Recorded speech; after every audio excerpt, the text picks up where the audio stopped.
우리 모두는 하나님의 부르심을 받은 하나님의 자녀들입니다. 하나님은 우리의 아버지시죠. 그렇기 때문에 우리를 왜 택하셨고 우리를 부르신 그 목적이 있습니다. 그래서 우리는 생각하죠. 우리가 어떻게 살아야 부름받은 하나님 자녀답게 부끄러움이 없는 온전한 삶을 살 수 있을까? 이것이 우리의 초미의 관심사입니다. 오늘 본문은 이러한 것을 우리에게 잘 가르쳐주고 있습니다. 1절 말씀 앞에 보게 되면 붉은색 글씨로 작은 제목이 써 있을 것입니다. 작은 제목 우리가 같이 선포하겠습니다. 시작. 성령이 하나 되게 하신 것. 작은 타이틀이 성령이 하나 되게 하신 것 이렇게 되어 있습니다. 자, 3절 말씀도 보시면 평안에 매는 줄로 성령이 하나 되게 하신 것을 힘써 지키라 이렇게 되어 있습니다. 왜 하나 되게 하신 것을 힘써 지켜야 할까? 이것은 바로 부르심에 합당한 삶을 살게 하기 위해서일 것입니다. 자, 그럼 먼저 1절 말씀에 보시게 되면 우리가 부르심에 합당한 삶을 살기 위해서 어떻게 해야 할까? 그 해답은 3절에 있습니다. 이 바울이 에베소 교회에게 보낸 이 서신은 굉장히 논리적입니다. 그리고 묻고 답하고 그래서 이 성경 안에 답이 있습니다. 우리가 부르심에 합당한 삶을 살기 위해서는 어떻게 해야 될까? 자, 3절을 같이 선포하겠습니다. 시작. 평안에 매는 줄로 성령이 하나 되게 하신 것을 힘써 지키라. 아멘. 3절 말씀에 보면 성령이 하나 되게 하신 것이 있다. 이것을 힘써서 지키라. 그러면 성령이 하나 되게 하신 것을 우리가 힘써서 지키기 위해서는 어떻게 해야 될까? 자, 15절 말씀을 선포하겠습니다. 15절 말씀입니다. 같이 합니다. 오직 성령 안에서 참된 것을 하여 범사에 그에게까지 자랄지라. 그는 머리니 곧 그리스도라. 아멘. 세 가지를 가르쳐 줍니다. 사랑 안에서, 물론 사랑 안에서는 예수 그리스도의 사랑이겠죠. 사랑 안에서 참된 것을 하여 범사에 그에게까지 자라라. 여기서 범사에 그에게까지 자라라라고 하는 것은 바로 예수 그리스도를 닮아가라는 거죠. 우리의 신앙이 예수 그리스도를 닮는 그 신앙까지. 그러면 우리가 어떻게 해야 예수 그리스도를 닮아갈 수 있을까? 22절입니다. 22절 같이 선포합니다. 너희는 유혹의 욕심을 따라 썩어져가는 구습을 따르는 옛사람을 벗어버리고. 아멘. 내가 지금까지 살아왔던 방식, 세상의 가치관이 나를 지배했던 이런 것들을 내려놓고 우리는 예수님을 믿었기에 새로 변화된 삶을 살게 되니까 우리는 옛사람을 벗어버리고 새사람을 입어야 될 것입니다. 그래서 24절에 보면 하나님을 따라 의와 진리의 거룩함으로 지으심을 받은 새사람을 입으라.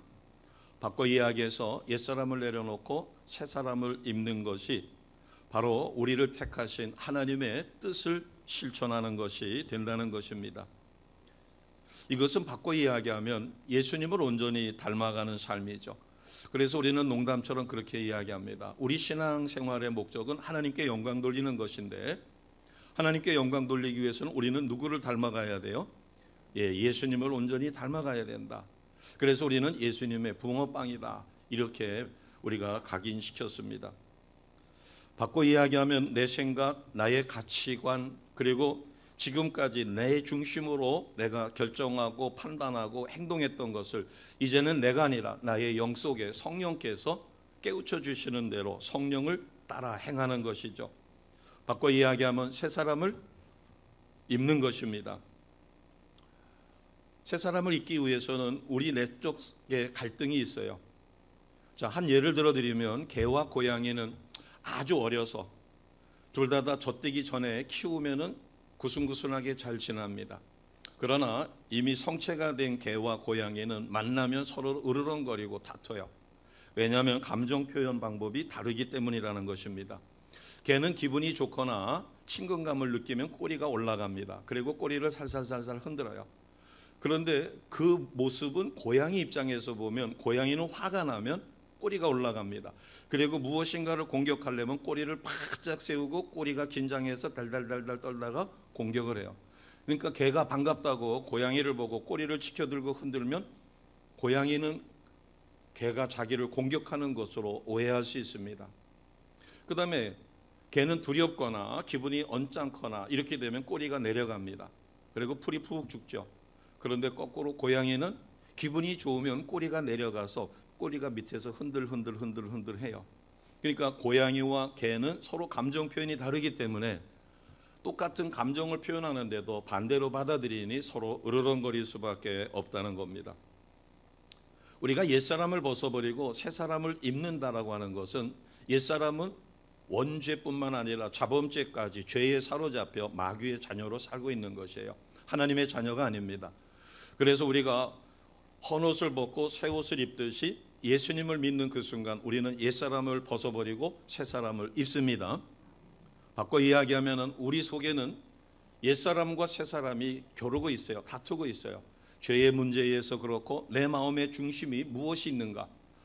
온전한 믿음을 갖지 못하면 내 마음의 중심에 내가 있어요. 모든 것은 내가 합니다. 그러나 예수님을 온전히 믿게 되면 예수님이 본을 보여주셨어요. 그래서 예수님을 닮은 삶으로 우리는 내가 아니라 내 영 안에 성령께서 주시는 감동을 따라 나의 생각을 내려놓고 성령의 생각과 말씀 따라 사라지게 되어집니다. 자, 오늘 이 에베소 말씀은 특히 이러한 부분에서 1장에서 3장까지는 교리적인 부분입니다. 그 다음에 오늘 4장 우리가 보기 시작했는데 4장서부터 6장까지는 이것을 어떻게 실천할 것인가 하는 실천의 부분이에요. 자, 오늘 말씀에 다시 집중해서 그러면 우리는 하나님의 부름을 받은 백성입니다. 하나님께서 택하시고 구원해 주셨고 하나님의 자녀 삼아 주셨어요. 그러면 하나님의 자녀답게 살기 위해서 우리는 어떤 실천을 해야 될까? 바울은 오늘 4장서부터 6장까지에서 6가지를 우리에게 제시합니다. 자, 먼저 4장 1절에서 16절을 보게 되면 1절 앞에 성령이 하나 되게 하신 것을 지켜라. 바꿔 이야기해서 우리가 성령 안에서 하나 되어 하나님의 뜻을 이루어 가라는 것입니다. 그 다음에 17절에서부터 32절을 보시는데 먼저 17절에서 24절을 보시면 17절 위에 작은 제목이 있습니다. 누구랑 있어요? 옛사람과 새사람. 옛사람을 벗어버리고 새사람을 입어야 될 것을 가르쳐 주죠. 그 다음에 25절서부터 32절을 보시게 되면 25절 위에 25절에서 32절은 압축해서 무슨 뜻이다라고 소제목이 있어요? 하나님을 본받는 생활입니다. 자, 그 다음에 5장 8절에서 14절을 보면 빛의 자녀들처럼 행하라. 그 다음에 5장 15절에서 17절을 보면 지혜 없는 자가 아니라 지혜를 주었으니 지혜롭게 행동하라.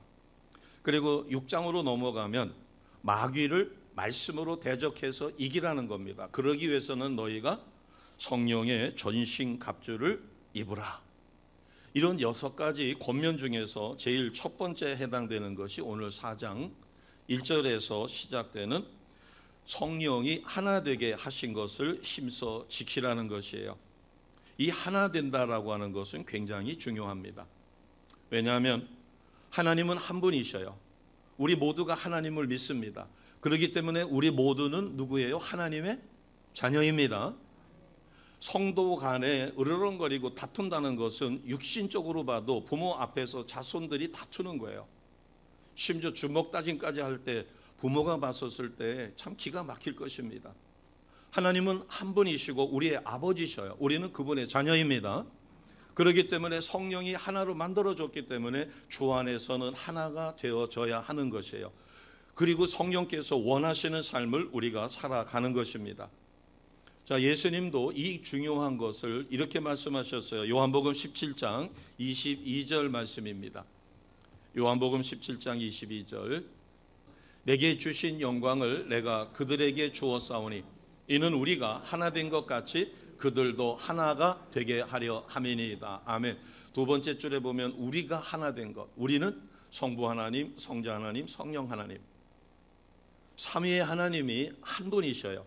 그래서 우리가 하나 된 것처럼 하나님을 믿고 예수님을 믿어 자녀된 그들이 성령 안에서 각자 다 태어난 습관도 다르고 출생도 다르고 여러 가지가 다양하지만 그러나 성령 안에서는 하나가 되어집니다.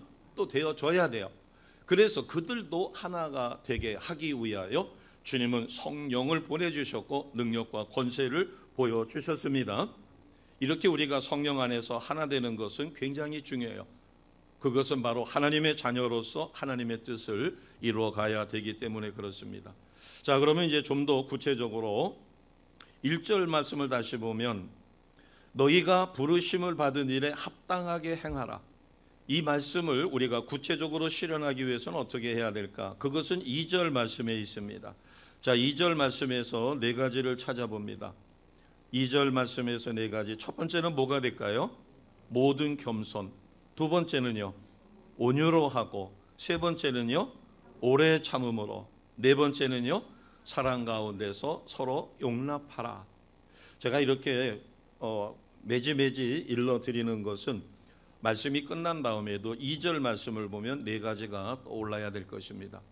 우리가 하나님의 택함 받았고 하나님이 불러주셨고 성령으로 하나 되게 하셔서 이것을 실천하기 위해서는 반드시 이 네 가지가 필요한 것입니다.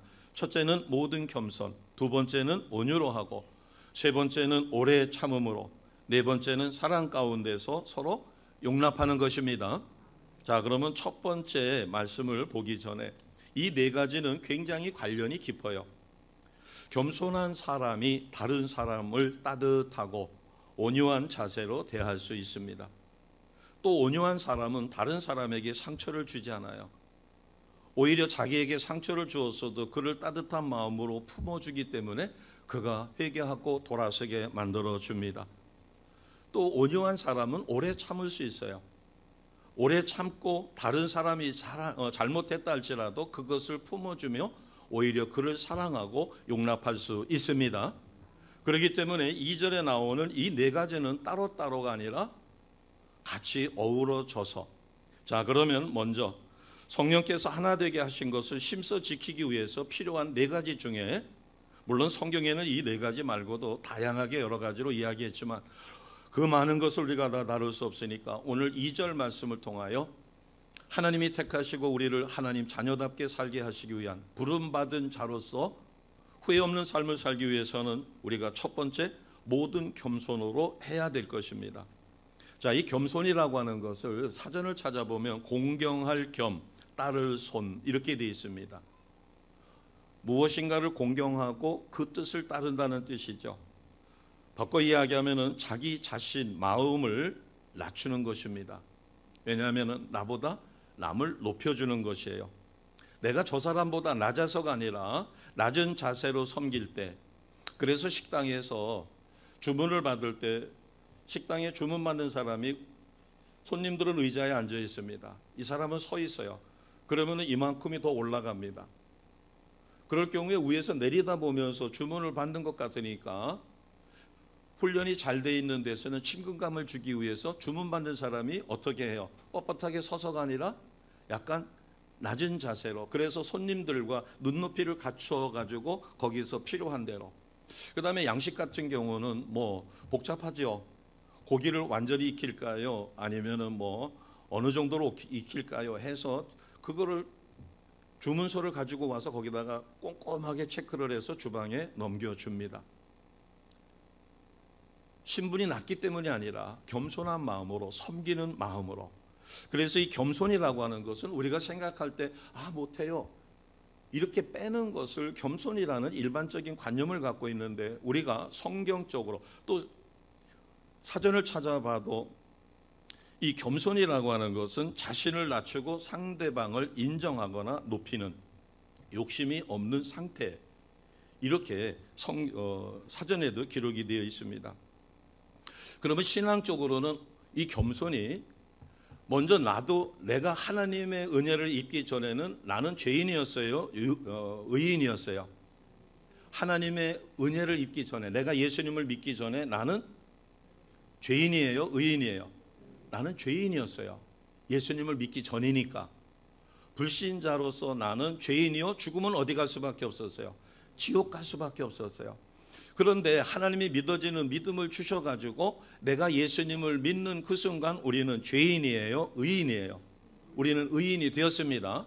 그러니까 내가 예수님을 믿고 의인이 되기 전에는 나도 죄인이었어요. 그렇기 때문에 내게 잘못을 하고 내게 죄를 짓게 만드는 저 사람이 불쌍히 여겨지는 거예요. 그래서 겸손이라고 하는 것은 자신의 나 자신도 옛날에 죄가 있었고 나도 한계가 있었다. 그런데 예수 믿고 내가 변화됐지. 그래서 자신의 죄성이나 한계를 인정하고 하나님을 의지하는 자세를 갖는 것이에요. 우리는 예수님을 믿는 그 순간 원죄를 용서받았습니다. 그러나 우리는 매 순간 죄를 지을 수 있어요. 자, 온천에 가서 목욕을 깨끗이 했습니다. 그런데 그날따라 황사가 어마어마하게 불어왔어요. 차가 뽀얗습니다. 그러면은 온천에 가서 목욕을 싹 했는데 그 황사가 몰아닥치는 그곳에 거리가 가까워가지고 자기 숙소까지 걸어왔다. 그러면은 깨끗할까요? 아니면은 숙소에 가서 이래 보면 황사가 많이 불어닥치는, 특히 중국 같은 데 여행을 해서 보면 황사 현상이 너무 심할 때는 마스크를 쓰지 않고는, 그 다음에 눈이 뻑뻑해가지고, 그리고 차에 뽀얀 것이 않습니다. 자, 목욕을 했으니까 원죄는 용서받았다고 치면 황사가 아니면은 이제 소나무 송화가루가 날릴 때를 보게 되면 집에 들어가서 이렇게 툭툭 털어보면은 뭐가 날릴 수 있어요? 송화가루가 날릴 수 있어요. 그러면 목욕한 거는 원죄를 용서받았다. 그러나 우리가 원죄를 용서받았어도 살다 보면 송화가루가 앉을 수 있고 그 다음에 오염된 먼지가 앉을 수 있고, 그래서 그것을 털어내야 되죠. 우리는 자범죄를 지을 수밖에 없어요. 자, 그러면은 이렇게 이야기해 봅니다. 우리는 삶의 11조를 하나님이 원하십니다. 삶의 11조는 간단하게 계산해서 하루에 몇 시간이 하나님의 것이에요? 2시간 24분이에요. 같이 해봅니다. 2시간 24분. 자, 우리는 원죄를 용서받아서 의인입니다.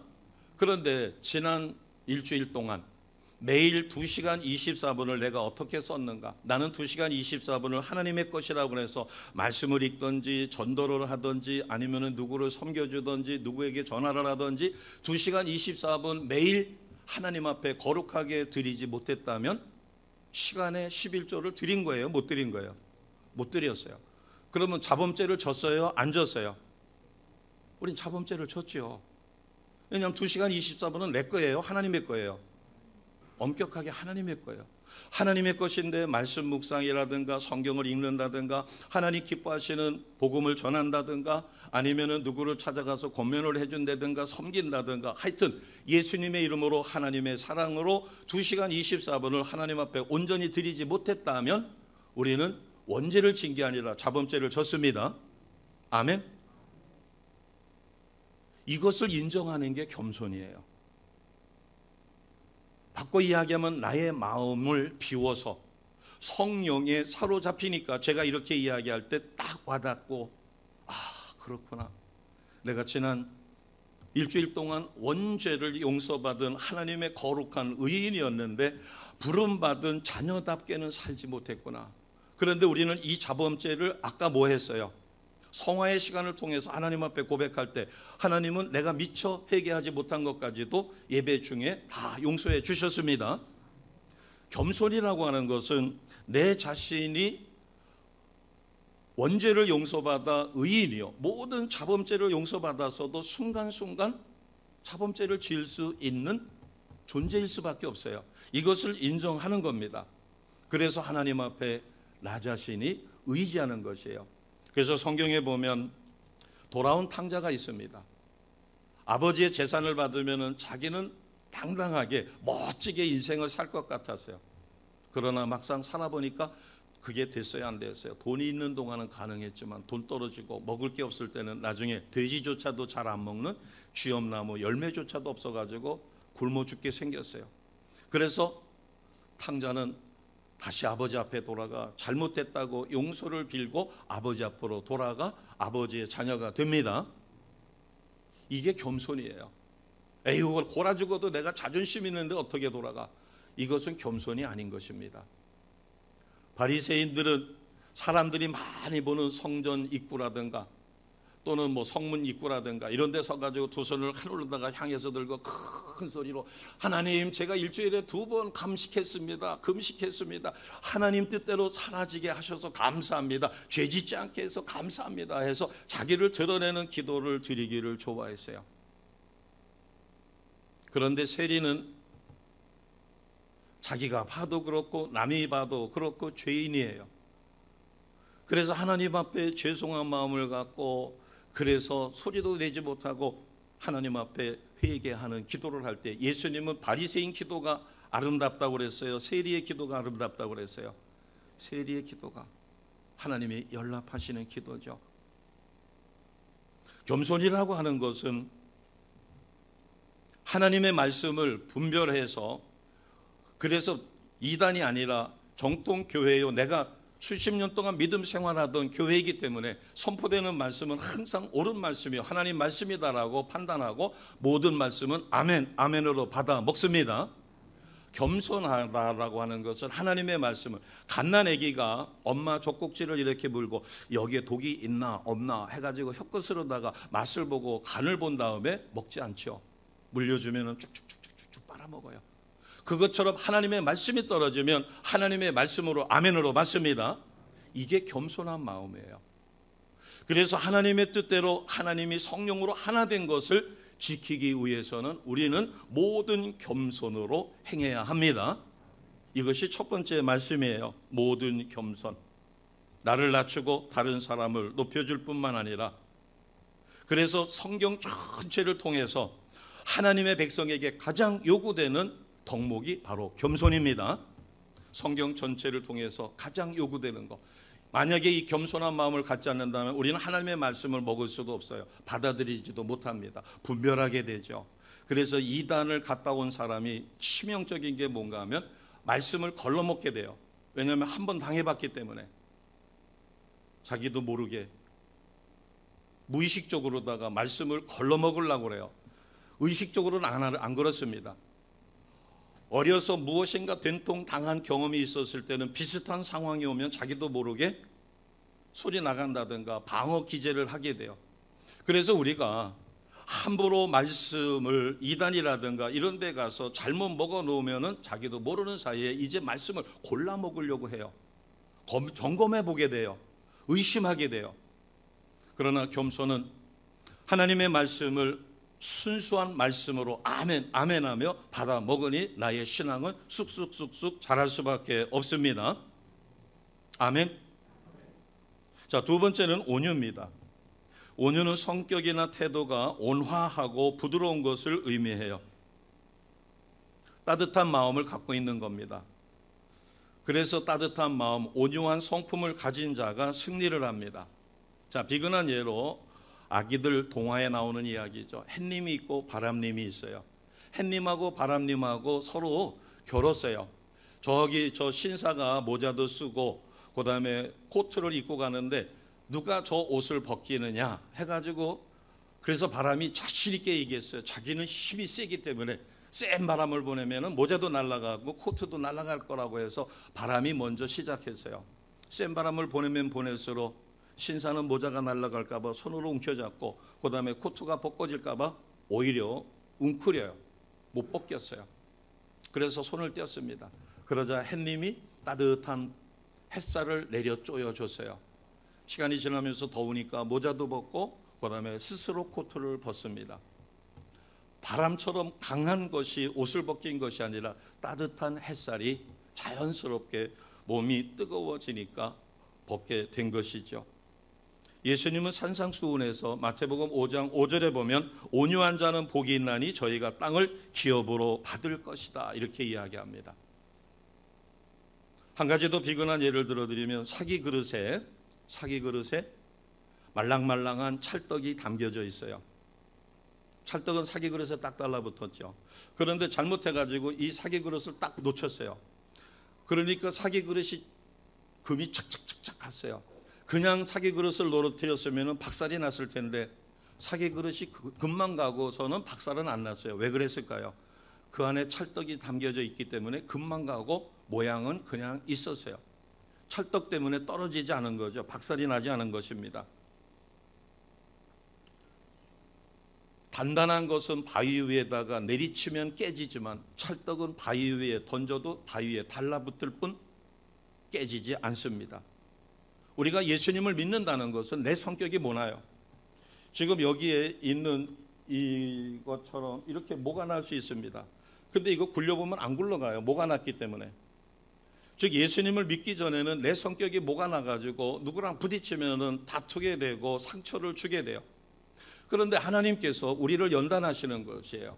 그래서 하나님이 환난과 연단 가운데 나를 계속 단련하면 우리는 모난 성격이 어떻게 변해요? 부드러운 성격으로 바뀌어집니다. 그렇게 모난 성격이 연단을 통해서 바꾸어지는 성품을 온유 이렇게 이야기합니다. 들판을 뛰놀던 야생마를 길들이기 전에는 길길이 뛰지만 그러나 그 야생마 등 위에 올라타서 야생마가 지칠 때까지 떨어지지 않으면 야생마는 그 등 위에 있는 사람을 자기 주인으로 섬긴다는 거죠. 그래서 가라고 툭툭 치면 가고 멈추라고 하면 멈추고, 야생마가 길들어지는 것을 온유 이렇게 이야기합니다. 우리는 예수님 믿고 목사님 저는 승질이 못 돼가지고 한바탕 해붙여야 돼요. 그런데 뒤끝은 없어요. 과연 하나님이 예수님이 이것을 기뻐하실까? 우리는 성질 자체는 바뀔 수 없어요.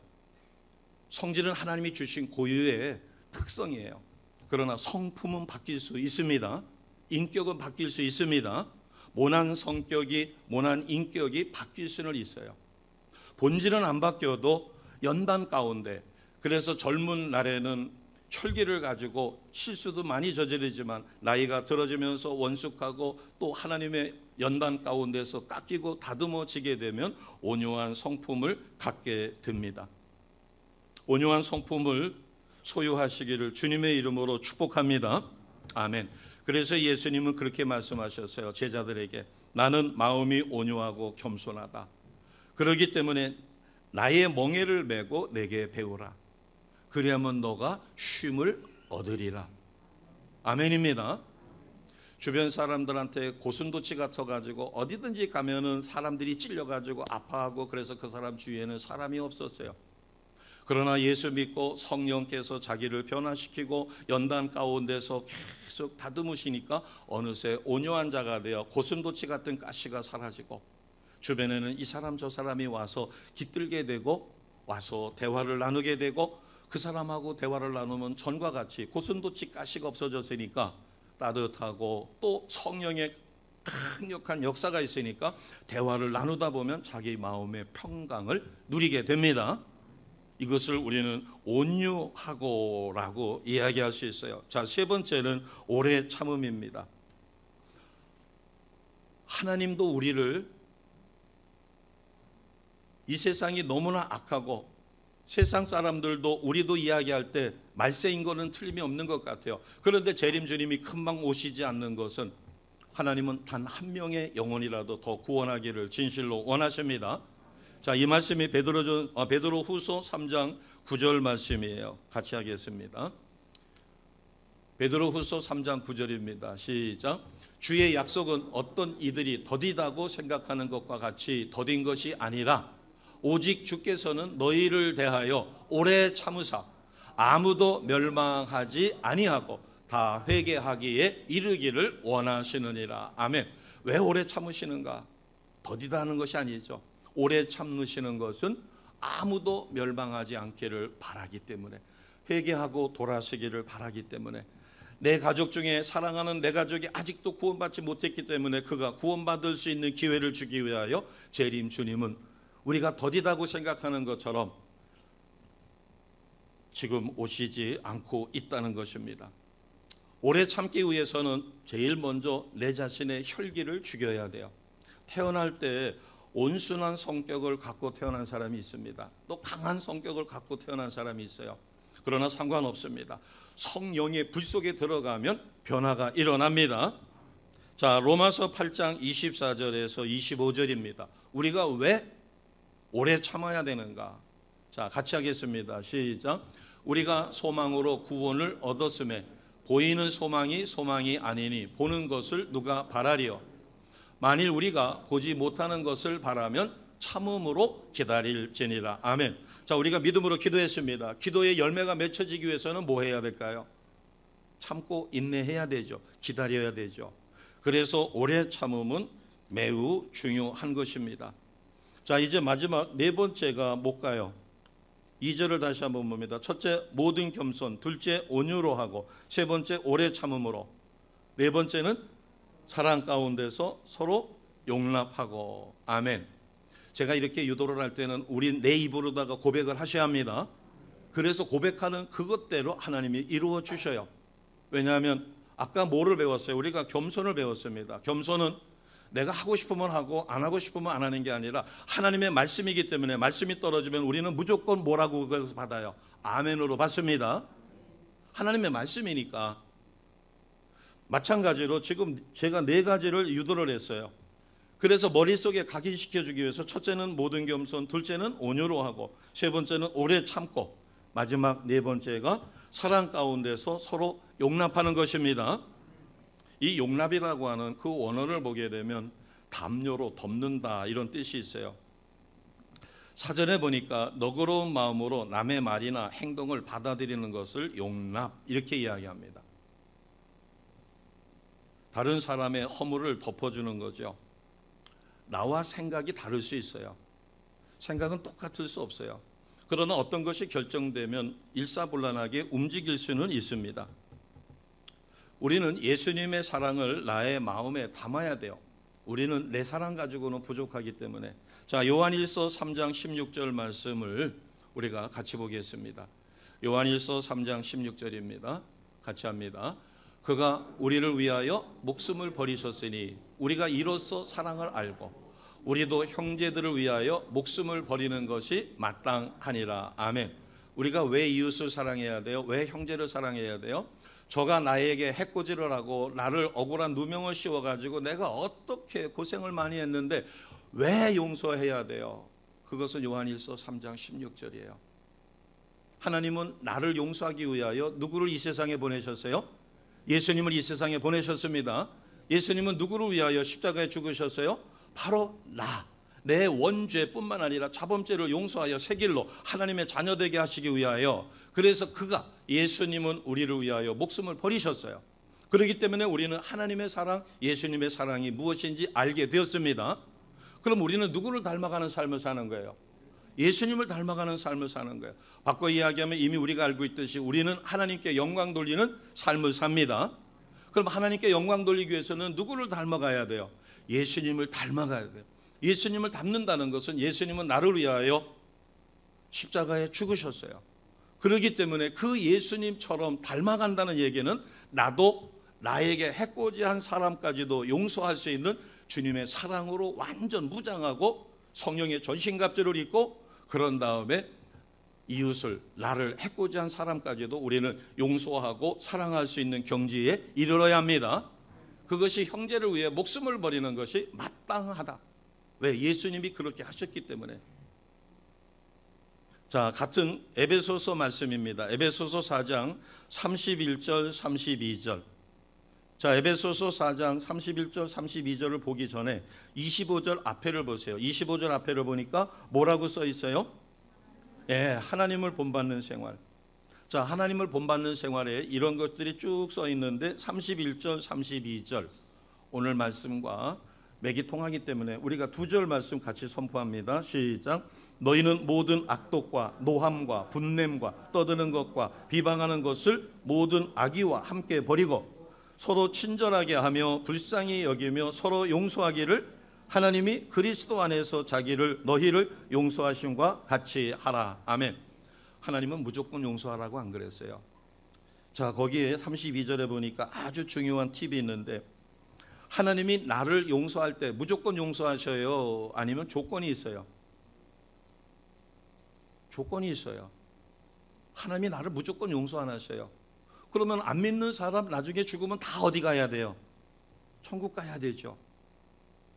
자, 32절에 보니까 하나님이 우리를 어떻게 용서하셨어요? 어디서? 32절에 하나님이 어디 안에서 너희를 용서하심과 같이 하라. 그리스도 안에서. 그래서 우리가 예수 사랑으로 변화가 되어야 합니다. 예수 사랑으로 예수님의 능력, 성령의 능력을 덧입지 않고는 우리는 어느 누구도 사랑할 수 없고 용서할 수 없어요. 이것은 우리가 용서해도 되고 용서 안 해도 되고가 아니라 우리가 온전한 신앙, 하나님 앞에 축복을 받고 형통의 삶을 살기 위해서는 반드시 하나님의 사랑, 예수 사랑으로 우리가 변화되어야 합니다. 그리고 내 속에 용서 못한 것이 없어야 돼요. 눈에 티가 들어갔어요. 티가 들어가면 티가 빠져나갈 때까지 뭐 할 수밖에 없어요. 머틀거릴 수밖에 없어요. 우리가 성령에 민감하면 내 속에 용서 못한 것으로 인하여 성령은 계속 자극을 주는 거예요. 용서하라, 용서하라. 머틀거려가지고 견딜 수가 없어요. 내가 죄를 짓고 나면 그 죄가 성령께서 그 죄를 자꾸 건드려 주기 때문에 견딜 수가 없어서 결국은 토해낼 수밖에 없어요. 왜? 속에서 소화를 못 시키면 배설을 하든지 아니면 토해내야 되잖아요. 성령의 사람은 반드시 용서가 이루어져야 합니다. 사랑해야 합니다. 명심하시기 바랍니다. 그렇게 하지 않으면 형통할 수가 없어요. 막혀요.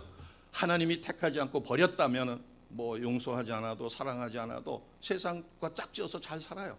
그러나 죽으면 지옥 가겠죠.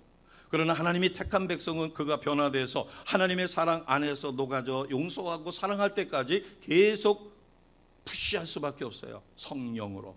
왜? 32절이 그것입니다.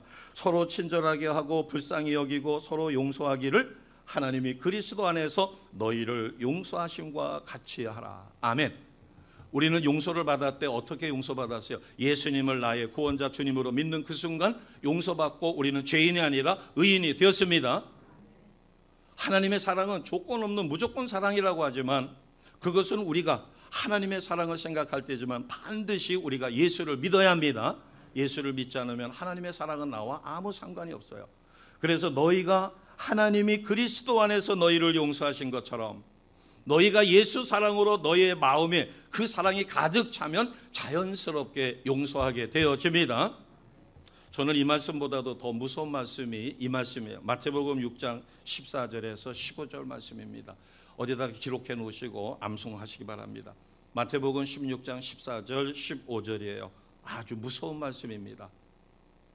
자, 같이 하겠습니다. 시작. 너희가 사람의 잘못을 용서하면 너희 하늘 아버지께서도 너희 잘못을 용서하시려니와 너희가 사람의 잘못을 용서하지 아니하면 너희 아버지께서도 너희 잘못을 뭐 하지 않으셔요? 용서하지 않는다는 겁니다. 이게 제 말이 아니에요. 마태복음 6장 14절에서 15절 개정 성경입니다. 너희가 사람의 잘못을 용서하면 하늘 아버지도 너희 죄를 용서하신다. 그러나 반대로 너희가 마음에 원한을 갖고 누구를 용서 못하면 용서 못한 것은 하나님 성령이 붙들고 계신 거예요. 악한 마귀가 붙들고 있는 거예요. 악한 마귀가 붙들고 있는 거죠. 성령은 사랑의 영이고 용서의 영입니다.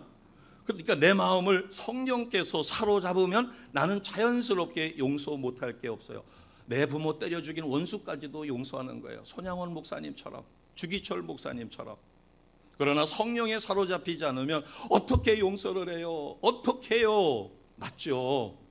그 심령을 악한 영이 붙들고 있는데 그거를 쫓아내지 못했는데 어떻게 사랑하고 어떻게 용서를 해요? 그래서 우리가 주 안에서 주의 사랑으로 완전하게 무장을 해야 합니다.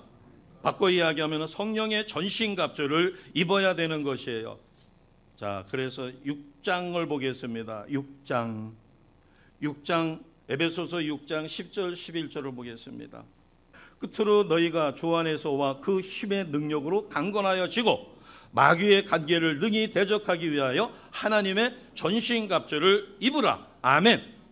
전신갑주를 입어야 우리는 하나님이 나를 용서한 것처럼 주 안에서 나도 용서하게 되어집니다. 자, 12절을 같이 선포합니다. 12절입니다. 시작. 사람의 씨름은 혈과 육을 상대하는 것이 아니요 통치자들과 권세들과 이 어둠의 세상 주관자들과 하늘에 있는 악한 영들을 상대함이라. 아멘.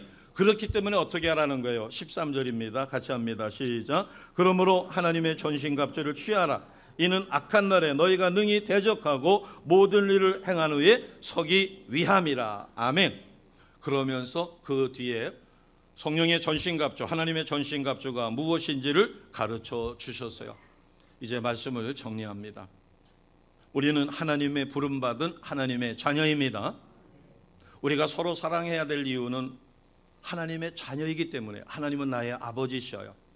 성도 간에 서로 울근불근하고 용서하지 못하고 마음이 하나 되지 못해서 하나는 동쪽으로 가자는데 하나는 서쪽으로 가고 이렇게 한다는 것은 사단에게 농락당하는 것이라는 거죠.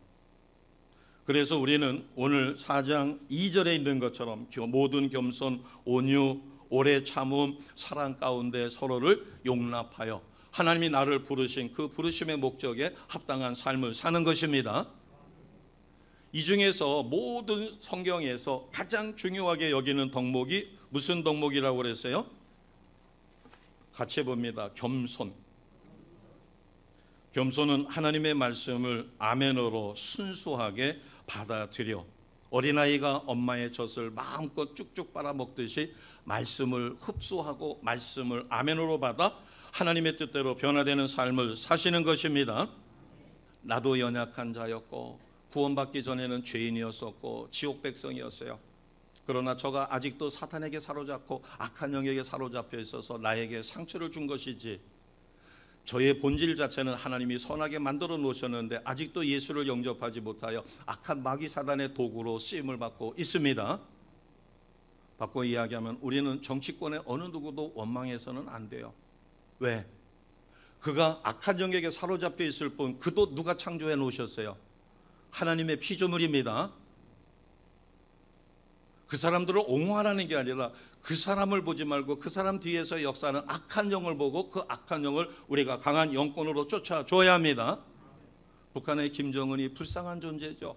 하나님을 모르고 그 어마어마한 사람들을 굶겨 죽이고 그 죄를 다 어떻게 감당할 거예요?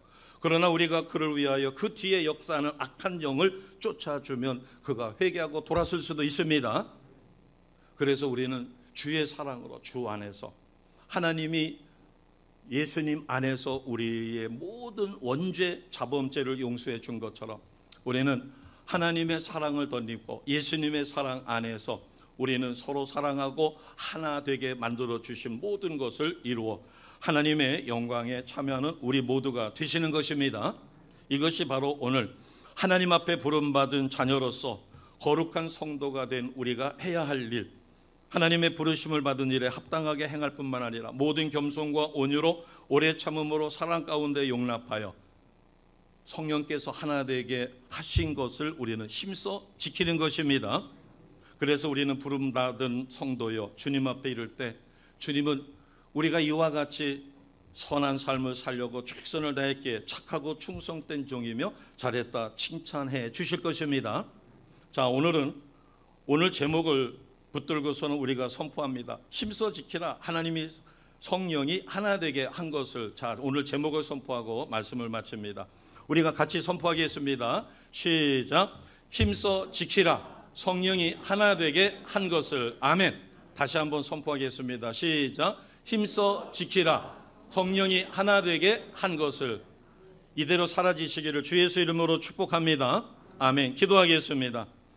하나님, 저희를 불러주셔서 감사합니다.